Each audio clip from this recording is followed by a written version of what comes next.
الحمد للہ رب العالمین والعاقبۃ للمتقین والصلاة والسلام علی من لا نبی بعد اما بعد۔ میرے انتہائی محترم بھائیوں اور قابل صد احترام بزرگوں، کافی دنوں کے بعد آپ لوگوں سے ملاقات ہو رہی ہے۔ جمعہ کا بیان بھی 2 جمعے ہو چکے، ریکارڈنگ نہیں ہوئی۔ ایک تو میں لاہور گیا ہوا تھا، پھر جب واپس آیا بیمار ہو گیا، تو اس جمعے بھی ریکارڈنگ نہیں ہوئی، کچھ مصروفیات تھیں۔ تو ابھی جو تازہ ترین جو صورتحال ہے، ایک تو فلسطین کا مسئلہ چل رہا ہے، جو ان پر مظالم توڑے جا رہے ہیں، اس کے بارے میں بھی تمام بہنوں اور بھائیوں سے جہاں جہاں سننے والے ہیں ان سے گزارش ہے کہ وہ دعا کریں۔ اور دوسرا جو بڑا جو ایک سانحہ ہوا، جو واقعہ ہوا، وہ حضرت مولانا طارق جمیل صاحب مدظل العالی، ان کے بیٹے کا عاصم جبیل صاحب کا اس دنیا سے چلے جانا ایک بہت بڑا صدمہ ہوتا ہے، ایک بہت بڑا سانحہ ہوتا ہے۔ یہ وہی شخص سمجھ سکتا ہے جس کی اولاد اس کا ساتھ چھوڑ کر، اسے چھوڑ کر چلی جائے اور من و من مٹی کے نیچے دب جائے۔ میں اس وقت لاہور میں ہی تھا جب ہمیں یہ اطلاع ملی، واٹس ایپ گروپ میں بات چلی، جو ہمارے علماء کے گروپ ہیں، کچھ رائیونڈ کے جو ہمارے دوست ہیں، ان کے رائیونڈ جو فارغ ہیں، رائیونڈ کے فارغین، تو جنازے میں تو موقع نہیں ملا، لیکن چونکہ ہم بھی دیکھتے رہتے ہیں کمنٹس،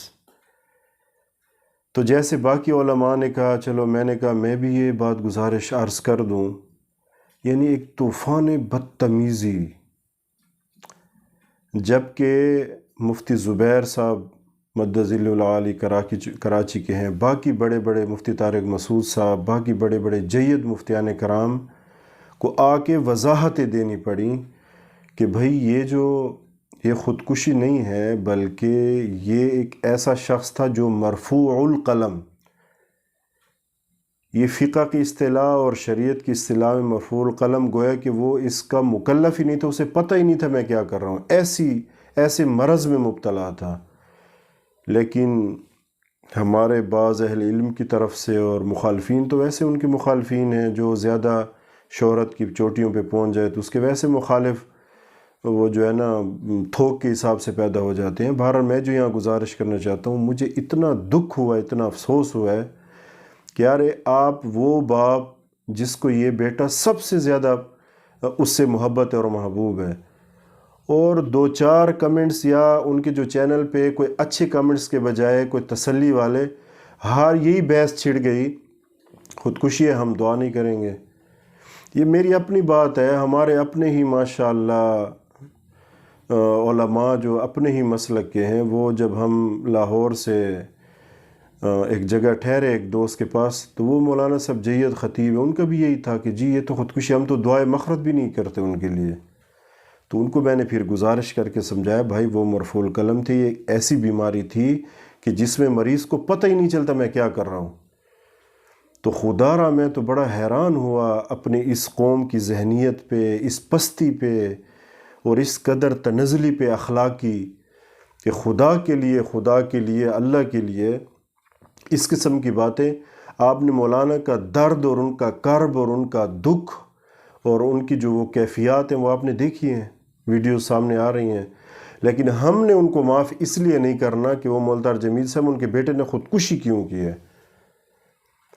اب اس پہ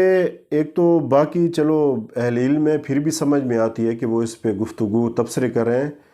جن کو علم کا پتہ ہی نہیں ہے، نہ قرآن کا پتہ نہ حدیث کا، وہ تبصرے کر رہے ہیں،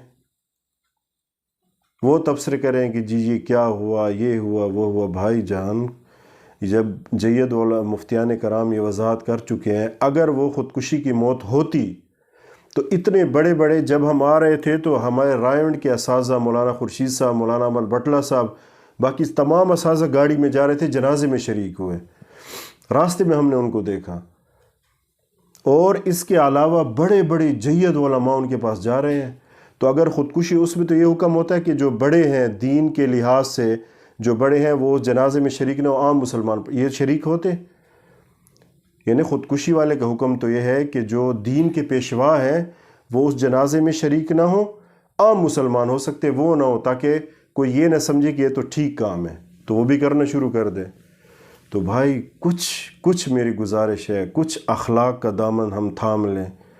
ایک وہ باپ جس کو ضعیفی میں 70-72 سال کی عمر میں یہ صدمہ پہنچا ہے، اور وہ فرما بھی رہے ہیں کہ شاید اس کا زخم پتہ نہیں اب کب بھرے گا، تو کیا ہمیں اس قسم کے تبصرے کرنے چاہیے؟ میں آپ سے پوچھ رہا ہوں، آپ جہاں بھی میرے بھائی ہیں، میری بہنیں ہیں، جہاں سن رہے ہیں، تو کیا یہ ہمیں مناسب ہے اس طرح کا؟ اچھا، پھر قسم کی باتیں،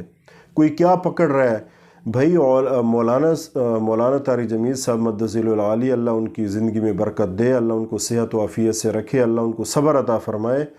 جو ان کی دینی خدمات ہے 45-50 سالہ، اتنی خدمات، ایک کے پاس جانا، نہ دن کو دیکھنا نہ رات کو دیکھنا، بیوی بچوں کو گھر چھوڑا ہوا ہے، اور جناب شروع کے حالات کے ان کے ایسے نہیں ہیں جیسے اب تھے، آپ کو تو شاید معلومات نہیں ہے، انہوں نے بڑی تنگی میں شروع کی زندگی گزاری ہے، ایک کمرے میں 13 سال گزارے ہیں وہاں فیصل آباد میں، بڑی قربانی ہے ان کی، بہت زیادہ قربانی، اور پازیٹیو مثبت انداز سے جو کام کیا ہے، اس لیے تو ہم دیکھ رہے ہیں جنازے میں ہر مسلک کے لوگ آ رہے ہیں، سجادہ نشین بھی آ رہے ہیں اور ہر مسلک کے لوگ آ رہے ہیں۔ تو بھائی خدا کے لیے، آج میں ایک کلپ سن رہا تھا کہ سرحد کا پتہ نہیں کون ہے، بلال ہے، فلاں ہے، ایک عام سا بندہ، اور وہ جناب مولانا پہ تبصرہ کر رہا ہے، خودکشی ہے، ہمیں آپ علماء یہ سمجھاتے ہو اور اپنے بیٹے کے لیے یہ راستہ نکلا، یہ کس قسم کی باتیں ہیں؟ اللہ تعالیٰ اس قوم کو ہدایت دے۔ میں تو ان کے لیے دعائیں کرتا ہوں جو اس قسم کی باتیں کر رہے ہیں۔ میں کمنٹس دیکھ کر، میں پہلے سے انسان ہے دکھی ہوتا ہے، اور زیادہ دکھ لگ گیا، اور مولانا کو اس قدر مجبور کیا کہ انہوں نے ہاتھ باندھ کے یوں کر کے کہا کہ بھائی مجھے صدمہ اور خودکشی نہیں تھی، آپ جو ہے مہربانی کر کے خودکشی کا رنگ نہ دیں، میرے دکھ میں اضافہ نہ کریں۔ ایک اتنا بڑا عالم دین، اور جس کی اس قدر خدمات ہیں نا کہ وہ گن بھی نہیں سکتے اسلام اور دین کے لیے اور پاکستان کے لیے، تو بھائی یہ کتنے دکھ کی بات ہے، کتنے افسوس کی بات ہے۔ بجائے یہ کہ ان کو حوصلہ دیا جاتا، اس قسم کی دل چھلنی کرنے والے اور جگر کو چیر دینے والی باتوں سے ہم ان کو مزید دکھی کر رہے ہیں۔ تو اللہ تعالیٰ ہم سب کو اس سے محفوظ فرمائے۔ بھائیو دیکھو، جس کا اگر خدا نخواستہ کوئی ایسی صورت پیش بھی آ جاتی ہے ایک عام بندہ کے لیے، تو یہ ایسے سوشل میڈیا پہ تو تبصرے نہیں ہوتے اس کے، تو وہ جھوٹ بولیں گے مولانا اپنے بیٹے کے لیے، اپنی آخرت خراب کریں گے کہ نہیں میرے بیٹے نے خودکشی تو اس نے کی تھی، لیکن یہ باپ کہہ رہا ہے کہ نہیں کی اس نے۔ تو بھائی خدا کے لیے ان کی بیماری کا، اب وہ آپ کو واضح کر کے آپ کو میڈیکل کی رپورٹ ہی دکھائیں کہ یہ دیکھیں یہ رپورٹ ہے، یہ فلاں ڈاکٹر نے کہا، یہ اس نے لکھا، یہ کر کے دکھائیں آپ کو، کہ پھر آپ کو اعتبار آئے گا۔ تو اس لیے بھائی اس چیز کو چھوڑ کر، اور جو ہے ہم کو مثبت اس کی طرف آئیں، اور ان کے غم میں جو ہے نا ہم شریک ہوں۔ اگر شریک نہیں ہو سکتے، کوئی مخالفت ہے مسلکی، اعتقادی، کسی قسم کی، خاموش تو رہ سکتے ہیں نا۔ خاموش رہنا بھی بہت بڑا اجر ہے، جس کو اپنی زبان پہ قابو نہیں تو وہ خاموش رہے۔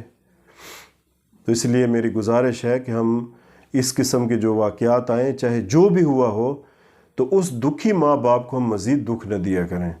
اور مولانا کا تو مرتبہ اتنا بلند ہے، ان کی خدمات ہی اتنی زیادہ ہیں کہ ان کو شمار نہیں کیا جا سکتا، اور نہ یہ پاکستانی قوم اس کا احسان اتار سکتی ہے۔ تو میری طرف سے بھی مولانا طارق جمیل صاحب اور مولانا یوسف جمیل صاحب، اللہ تعالیٰ ان کو صبر عطا فرمائے۔ آج میں کلپ دے رہا تھا کہ مولانا یوسف جمیل صاحب کو بڑی مشکل سے اتار رہے تھے، وہ گویا کہ صدمے میں، بے ہوشی کی حالت میں تھا، اور بالکل ایسے جیسے ٹانگیں بھی کام چھوڑ جائیں، ایسے ایک جیسے فالج زدہ بندہ ہوتا ہے، ایسے وہ اتر رہے تھے اس قدر صدمے میں، اوپر سے ایک کمنٹس ہم کر رہے ہوتے ہیں۔